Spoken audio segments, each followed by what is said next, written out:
In the attorney-client relationship, it's important to be reminded that the client is the boss. Let me explain.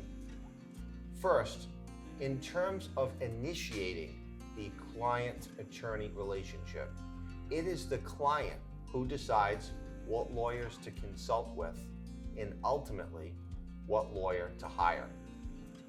If at some point in the relationship things go sour, it's the client who most often decides to terminate the relationship.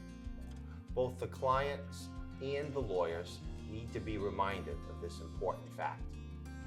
Second, it is the clients who decide which direction to take their case.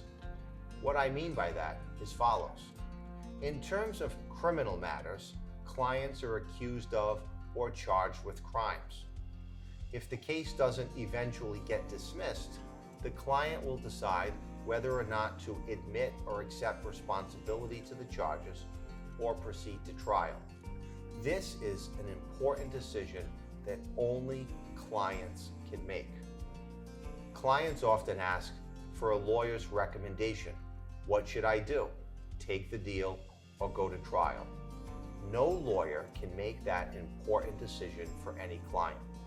Our jobs are to obtain the evidence and information related to a case, share it with and analyze it with the client, teach the client about criminal procedure and criminal laws as it applies to the evidence in a case, and help the client make decisions on the way forward.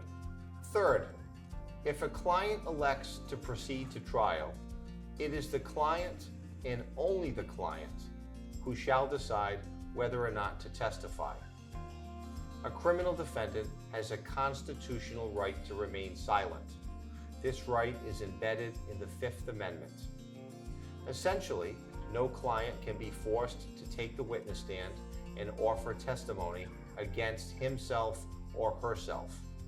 At a criminal trial, a client may choose to take the witness stand to deny or explain the criminal charges. Alternatively, the client may exercise that Fifth Amendment right to remain silent, and if a client elects to remain silent, a jury is to be informed that the silence of the client is not evidence of any kind and that no adverse inference shall be drawn from it. Clients often ask their lawyers whether or not they should testify. Lawyers should not be making the decision. This is the client's decision and the client's decision only. And these are the three things I meant when I said the client is the boss. My name is John Calcagni, former federal prosecutor and head of New England's premier boutique criminal defense law firm. If you've been charged with a crime in either state or federal court, call me now for a free consultation.